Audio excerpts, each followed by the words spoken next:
Bearded Monkey here from the Razor's Edge, and today I'm talking to JR, guitarist from Love and Death. Welcome, mate. How are you? Good. Thanks for having me on. Awesome, man. Mate, those dreads are amazing. Thank you. Thank you. How long are those? Have you ever measured them? I haven't. No, I'm curious now. They've gotten like so long. I'm trying to figure out like when's the cutoff time when I'm supposed to trim them. You know, it's like where's the line? So yeah. So it's been 8 years since your debut between Here and Lost. You've had a bit of a gap in between releases. What have you been up to in that gap? Yeah, man, a lot has happened. You know, obviously, people that were, part of Love and Death, we kind of went into our own bands, sort of say, for a while. And I joined a band called Islander, and I was with them for almost 3 years. That was in 2014 when I joined. And, Brian obviously had rejoined Korn and was back with them. And our producer, Jason Rao, at the time, he had ended up joining Breaking Benjamin. And so everyone was just super spread out, different schedules, everything, So we've just kept busy, doing our own thing over the years, and which made it a little tricky with trying to do a new record with Love and Death, and it's taken so long. But yeah, just been doing music still, still plugging along. So awesome, man. So when did kind of the when did you guys decide, okay, right, we're gonna get back together, we're gonna record a new album? When did that start, and how did it come about? Yeah, so it originally it started a little bit after the first record came out. Like we never like made the decision to like stop. It wasn't like decision where it was like, yeah, we're gonna like take a hiatus. It just kind of happened because everyone kind of got split up with their own thing. So we had started working pretty early. I mean, in 2014 we had started writing new stuff, and I think just about probably like once or twice each year up until like 2020, I would meet up with Jason and Brian and stuff, and we would just work on stuff, whenever we could, when schedules would line up. And so it originally started not too long after the first record came out, but it just was a little rough trying to get it to all happen. I suppose it's one of those things, because you guys are all so busy, with your own stuff. It's just trying to. I mean, do you guys live close together, or? Some of us do. Yeah, Brian and Jason, they live in Nashville, Tennessee, and then I actually live out in Arizona. So yeah, I'm really the one that's far, because our drummer Isaiah also lives in Tennessee. So I'm the odd man out over here, But yeah, and then our producer, Joe Rickard, he lives out in LA. So there's also that too. So when we were doing the record, it was a lot of like, back and forth on computer, sending ideas and doing stuff remote. So, but we made it work, Yeah, man, definitely. So you guys are set to release your second album, Perfectly Preserved, on the 12th of Feb. So tell us about the new album.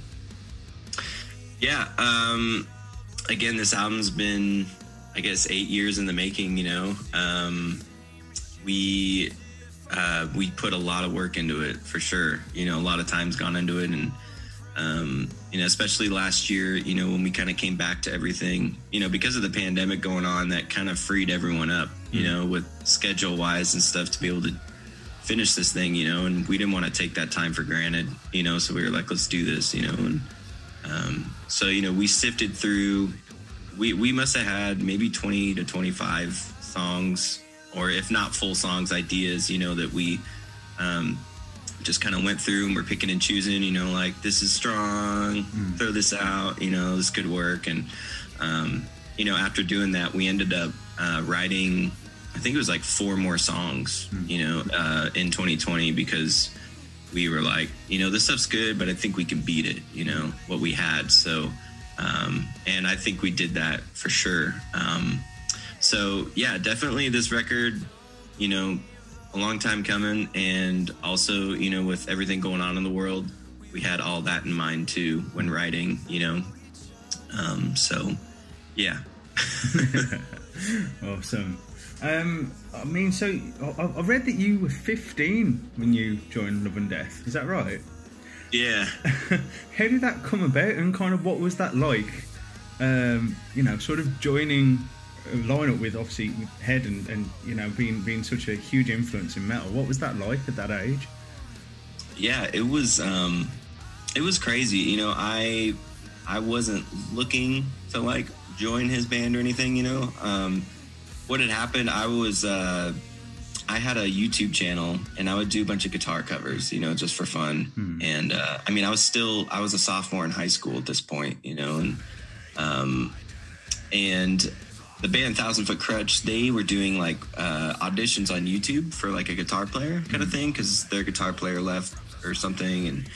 And yeah, so they were taking like public auditions from people, and I was like, you know, I'll do it, but it wasn't really like a thing where like, I hope I win. It was more of just like, you know, maybe this could get people to see my channel and subscribe to my channel, you know, just get more followers and stuff. So I did it, and so weird. So a mutual friend on Facebook had shared my video, and she was friends with Brian's tour manager at the time. And at that same time, Brian was looking for a guitar player for his band, and he had like a tour coming up in like a week and a half. And so his tour manager hit my friend up on Facebook and was like, how do I get in contact with this guy, you know? And they directed him to me, and I was like, what in the world? You know, he was like, hey, I work for Brian and Welch, and we're looking for a guitar player. And I was like, okay. Sorry, no. Wrong number. I was like, hold on, let me ask my parents. And they're like, what? I'm like, well, I'm 15. And they're like, what? Like, they thought I was like 20 years old or something from the video. So yeah, I hit up my parents, and they were like, absolutely, you know, which is really cool. A lot of parents would be like, no way, you know, but my parents just really believed it was what I was made to do, you know, and they saw it as an opportunity. So they were like, do it, you know, be awesome. And so long story short, you know, we figured out all the details, and a week later I was on a plane flying to Nashville and met Brian and the guys, and we started rehearsing. And then I was on my first tour. It was just like crazy. And then like 2 weeks into that tour, I turned 16, and yeah, it's crazy looking back on it. It'll be 10 years in March this year that happened. And man, my life just completely flipped upside down, you know, but in the best way. So when I look back to when I was 15, I think I was just sitting in my pants playing PlayStation. So you beat me there. Yeah. Sorry. Did you hear that? Yeah, we come through, don't worry. I'm sorry about that. Someone's trying to FaceTime me. So do they want to join the call? So, kind of listening through to Perfectly Preserved, the guitar tones are absolutely huge. That's something that really stands out to me. Is just the guitar tones are just a wall of sound, and you know, like, obviously you've got the kind of the signature sound that Brian's got, but obviously your sound coming into that as well, it just thickens everything up. Kind of, I just wanted to have a little bit of a talk about your current setup. Kind of what you've been using and what we used on the album, that sort of thing. Yeah. So for live and stuff, I'm using a Kemper actually. I've been using that for almost 2 years now. Before that, I was using an Axe 2 for about 6 years, and it was great. And then before that, I was, you know, using like a Mesa Boogie triple rec and stuff. Just the Kemper, man, just for me personally, like I do a lot of like fly dates and stuff. And so just the ability to travel with it, you know, and it sounds so good too. You know, I mean, to most people in the crowd, they can't tell the difference between that and a real amp. And sometimes I can't either. I'll listen in between. I'm like, oh my gosh, it sounds like just exactly like the amp, you know, it's crazy. So for live, you know, just for, you know, making it easier and having everything programmed, effects and stuff makes it a lot easier for traveling with. But but for the record, we used a big combination of different stuff. You know, the main tone for the rhythm guitars, we used like a Bogner Uberschall and an EVH 5150. And then we blended in like a Mesa Boogie triple rec in there as well. Yeah. And we experimented a lot. Like we did a live cab with mics in the room and stuff. And then we also experimented with using like cab IRs, you know, and doing stuff like that. So it was fun, you know, just to kind of like experiment, you know, and do stuff. Because we wanted the tone to be, you know, I mean, nothing against like metal music and stuff, but a lot of it, you know, has kind of become very super polished, you know, which is cool. I love that sound, but we wanted more of like it's still polished, the production's good, but it's also got a like natural bit of grit tone to it. It doesn't sound so processed in a way, you know.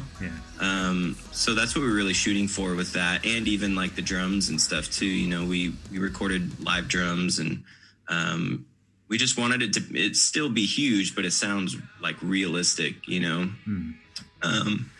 But yeah, we also use the Kemper too, you know, for a lot of like the overdub, the lead stuff and everything. And, you know, on the rhythm guitars, you know, we also used a Klon in front of the guitars as well, like an overdrive pedal, and which sounded awesome. We got like a real one that we rented from a guy in LA. And I was like I had never seen or held a real one before. And I was looking on the back, the serial number was like number 12 or something. I was like, what in the world? It was like crazy. But yeah, we didn't use like a ton of effects, you know, like it was that, you know, like a couple overdrives, and then you know, we used like a Univibe pedal for that, you know, kind of that weird like corn sounding, like, you know, like that kind of stuff, you know. So we used that, and then a couple chorus pedals, and then a whammy pedal, you know, for some like on the song Down, you know, the riff, the wing doo doo. So, but other than that, you know, it's pretty cut and dry. It's not super insane on like effects and stuff, but yeah. So that's kind of, you know, the rundown on what we did. You know, not super crazy, but I'm super stoked with what we achieved with the tone. You know, we went through multiple mixes of different tones, you know, when we started mixing the record, you know, EQ wise, and like, is it too dark, is it too bright, you know, and whatnot. But I think we got it to sit really well where we got it now, and yeah. sounds great, man. So what's the writing process with Love and Death? Do you guys like meet up to write, or is it? I mean, obviously, I know with obviously the pandemic and things like that, obviously it makes things a little bit more difficult. But generally, what is your writing process? You know, is it a meet up and chat and you know, showcase? Is there a main songwriter, or do you just sort of like you know, what's your process? Yeah.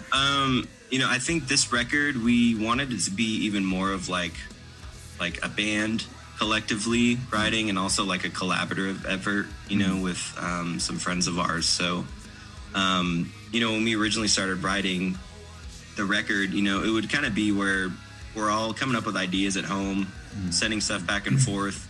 And then when I would actually meet up with Jason, or, you know, Jason and Brian, we would kind of, you know, elaborate on those ideas and start like forming them into actual songs. And so that's usually how it works. You know, it just kind of starts with an idea, someone from home, and then we would just pick up on it once we were together, kind of thing. And then, you know, when we came back to everything in 2020, we had started writing. Well, actually, back in 2017 is when we started writing with Keith Wallen. He's the other guitar player for Breaking Benjamin as well, and amazing dude, fantastic writer, singer, you know, awesome. And he brought a lot of really cool ideas to the table with the record too. He's one of the main songwriters with us.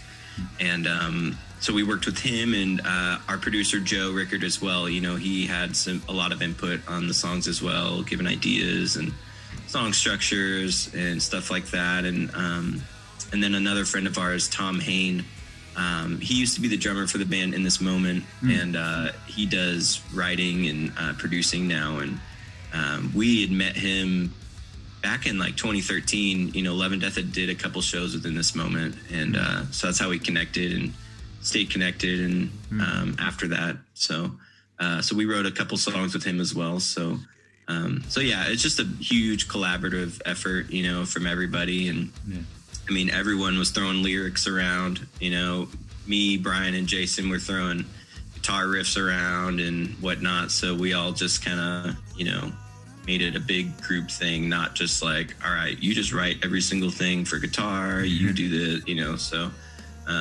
which made it really cool, you know, because bouncing ideas off each other, you know, some stuff you probably wouldn't have come up with on your own, you know, so having kind of people to bounce stuff off of and get ideas from them as well was really cool. So it's like, okay, outside perspective, isn't it? Like there's things in your playing that you don't always hear, isn't there? Yeah, it's like some things you don't even notice, you know, or like some of the, you know, Brian or Jason, like I'll point stuff out that they don't even notice, and they're like, whoa, you know, like, so it's cool to just, you know, put our minds together and kind of brainstorm and make this thing happen, you know. So 3 guitarists in a band, it sounds crazy, but it worked.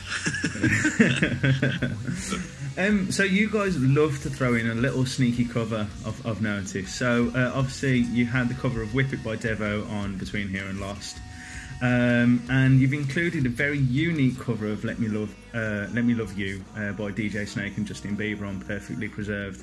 How did that come about? Where did you go, oh, I know what we need to cover?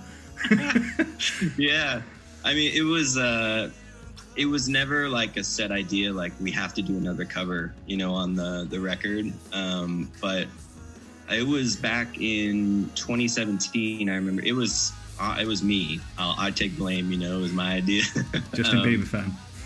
But I've never been like, I just like rock and metal and everything else sucks. You know, I'm just like, I'm a fan of music in general. You know, I love melody and a good song, you know, so I like a lot of pop stuff. I like a lot of metal, rock stuff, you know, I like a lot of everything. So, but I remember when that song came out, originally, I think it was 2016 when that song came out. And, I remember hearing it, and it was, I really loved the lyrics and the melodies and everything about it. And I know Brian did too. And so in 2017, I remember I was driving in my truck, and I put the song on, you know, and just out of the blue, I just had this idea of just this huge riff and these like 4 on the floor drums. And just like, I was like, okay, this could be cool, you know, and cause I could hear that, you know, the key of the song too, it would work with our tuning that we're in. So I was like, okay, this could maybe be like super cool. So I remember I raced home, and I made a really terrible demo on GarageBand because I didn't know how to record anything decent yet. And I remember I sent it to Brian and Jason. I was like, all right, hear me out, guys. Just give me a chance here. Check this out. Tell me what you think. And they loved it. They thought it was really cool. So, and so then, you know, we ran with that. And then we ended up hitting up a good friend of ours, Lacey Sturm, who used to sing for Flyleaf. And she was all about it. You know, apparently she had like some close personal ties to the song, you know, like as far as like what it meant to her as well too, and everything. So she was really stoked to be a part of that too. So yeah, so I know it's like a little you know, weird that we, you know, covered a Bieber song to a lot of people, but I think we did it justice. You know, Brian and I love mixing melody and like heavy stuff. I think that's one thing I could say we both really love. So this was a song that we could really do that with too. So yeah, we'll see what people think. I love it, so we'll see what happens. I don't know whether it was as weird as Whippy. I don't know which one was weirder. That was pretty weird. I remember because that was Brian's idea, and I remember when he first, you know, brought up doing it, you know, before we had even started working on it, and I was like, really? I was like, how do you make that like a rock song, you know? But like it's a complete different song, you know, like structure and the way it sounds and everything, but it's pretty cool how it turned out. So. The thing that I love about Let Me Love You is I was sitting there listening to it earlier on, and it was before I even, you know, you're sitting there, you're going, I know this song, and I don't know what I know this song for. Oh, you heard it? Yeah. Oh, cool. Okay.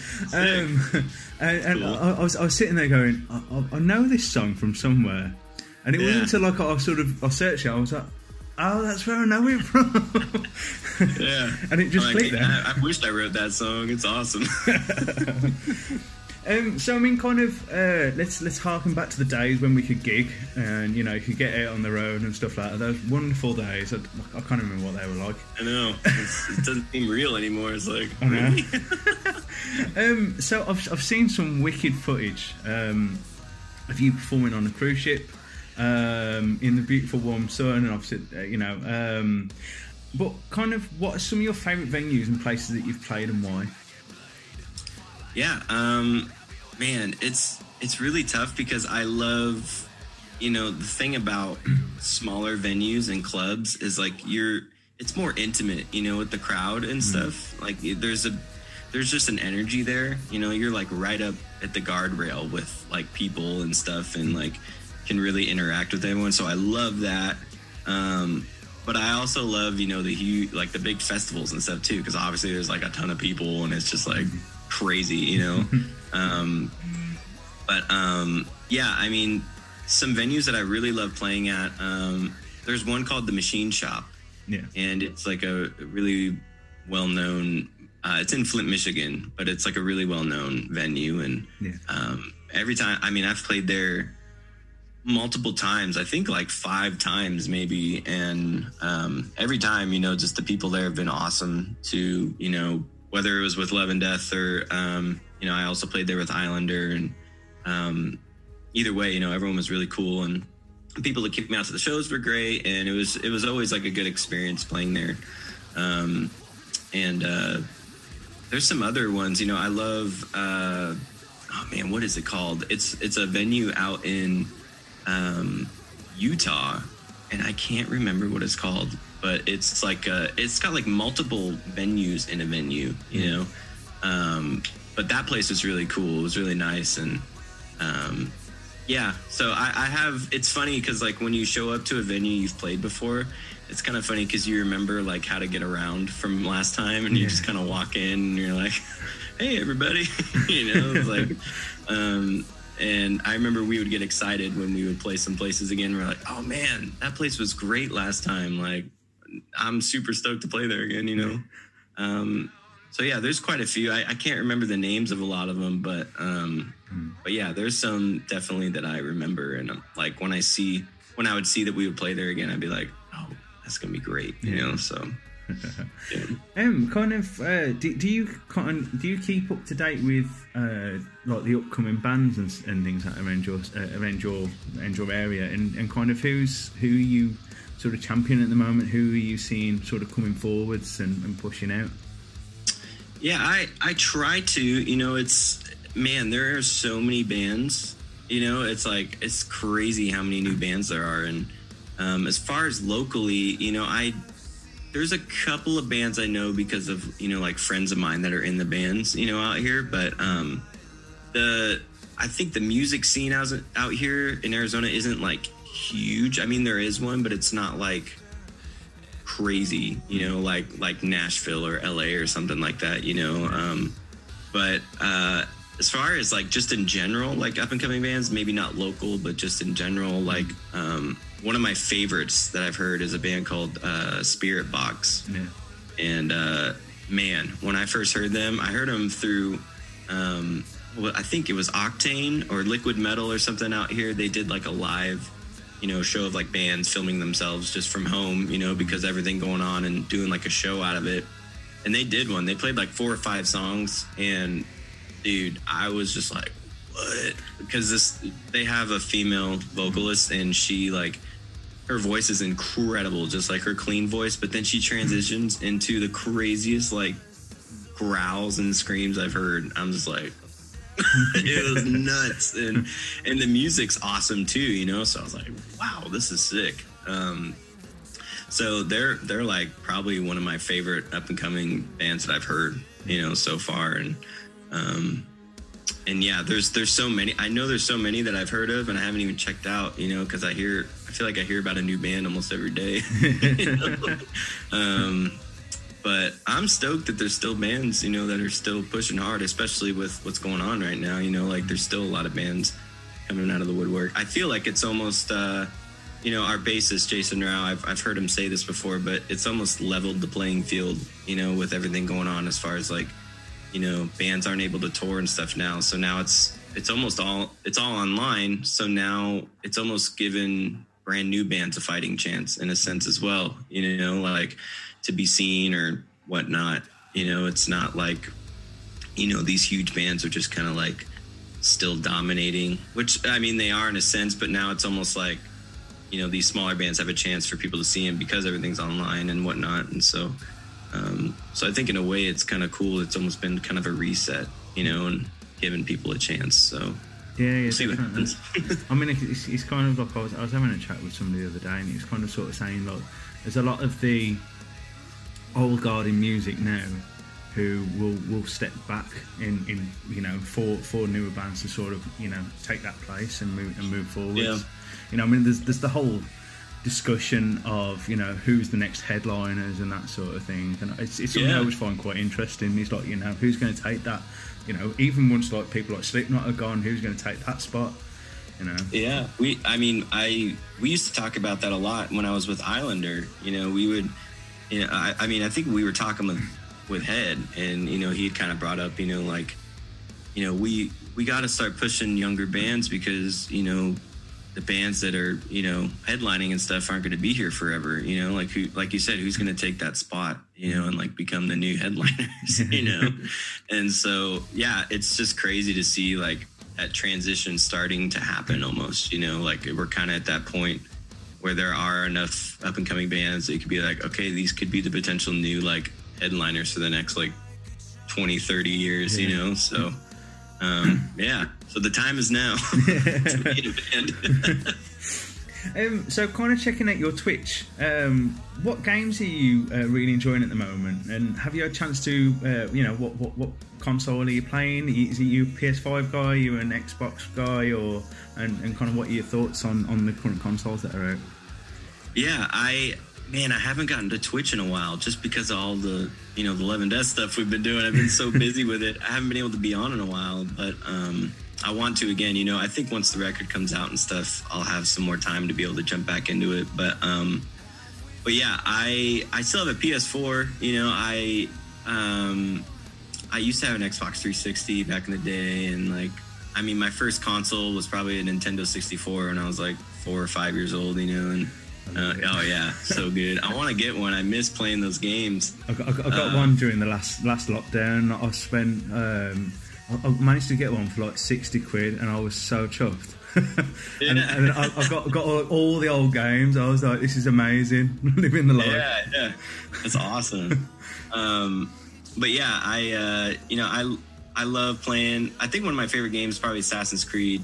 I love those games, and you know, obviously like Fortnite's a good one. You know, I play that with a lot of friends and stuff, and it's just like an easy game to play. You know, it's just like, you say that every time that I go on there, I always get killed by like a little 5-year-old kid who's screaming at me. Not easy as in winning, just easy as in like it's pretty simple. You know, you drop out of a bus and you shoot people. But yeah, you're right. There are like freaking 7-year-olds on there that just smoke me, and I'm like, oh my word! You were waiting for me, weren't you? Yeah. But yeah, that, and I like baseball, so I'll play like MLB The Show as well. And the new Spider-Man games have been awesome. Yeah. The first Spider-Man game was awesome, and then they came out with the Miles Morales one, and that was great. So yeah, I like a lot of different stuff. You know, I'm not like this huge gamer. I'm not like the greatest, you know, but I just enjoy it, even if I suck. You know, I'm like, it's still fun. So, I mean, Rocket League's a good one too. So yeah. I mean, like, kind of using Twitch. I mean, because it's one of those things, like, it's kind of new to me, really. Like, I've seen, like, I've had a look on the app and obviously see what people do, but kind of how did you get into that, and you know, why did you sort of decide to start up your own Twitch with it? Yeah, I think I had wanted to do it for a while, you know, and then once, you know, the pandemic stuff kind of happened, I was like, I guess if any time, it would be now, you know. I mean, this is probably the best time since everyone's at home, you know. So, which was crazy though too, because I was, you know, then I was looking into like the gear to do it, you know, right, and stuff, and a lot of stuff was sold out because a lot of schools and stuff were using, you know, a lot of this stuff to stream, to do school online, you know. So a lot of stuff they didn't even have to buy, and I was like, oh my gosh, that's crazy, you know. So I had to wait a while to get stuff. It was like I was piecing together stuff over like almost 2 months, you know, and then I finally got all the stuff that I needed to do it.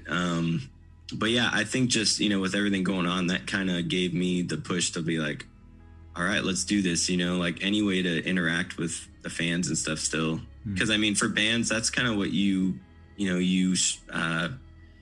work off of, you know, when you're touring and like face to face with people, and, you know, those relationships with everyone. That's kind of like, you know, the huge driving factor of being in a band, you know, is your fans. So just adapting to being able to, you know, still connect with them and talk to them, and, you know, have that, even if it's online and I don't see their face, you know, they're still there in the chat and we're still talking, you know. So but yeah, I think that was kind of my goal, and just to have fun with it. It's like, if people want to watch me really suck at Fortnite, you know, they can come watch it, you know. Or there's been a couple times too I've done where I'll just sit there and, you know, play some songs on my guitar, you know, I'll do some Love and Death songs or whatever, and so it's fun, you know, doing that too.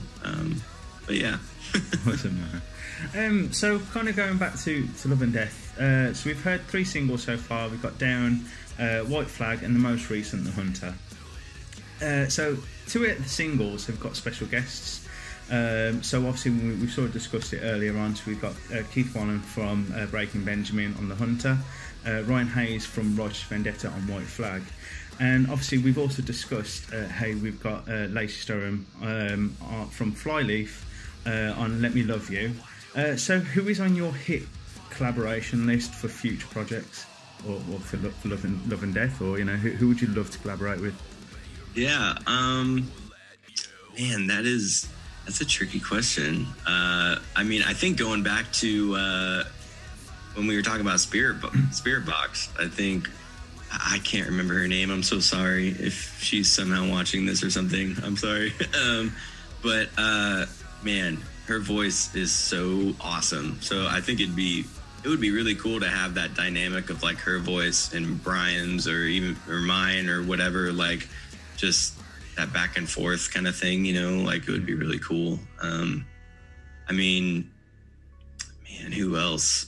I mean, Corey Taylor would be kind of sick. He's got like, his scream is so just like insane. Like it doesn't sound like anyone else. He's got his own unique thing, but it's just like intense. I love with Corey the fact that even though it's screaming, and you think with screaming, you think it's just noise, but then he's got such a distinct tone to his voice. Yeah. I suppose it's like Jonathan Davis, and, you know, look, a lot of these people, they've got their own distinct sound, haven't they? And I love that about Corey. You can always hear and go, that's Corey Taylor, and that's Corey Taylor.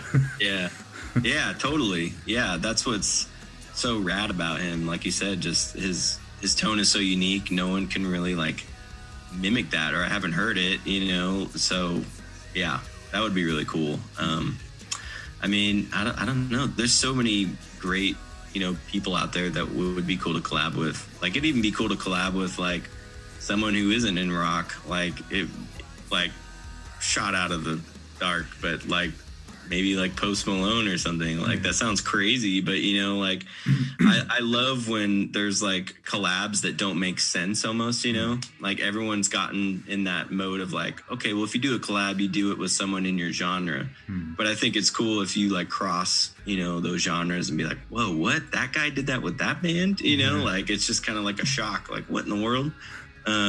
So even something like that would be really cool, you know?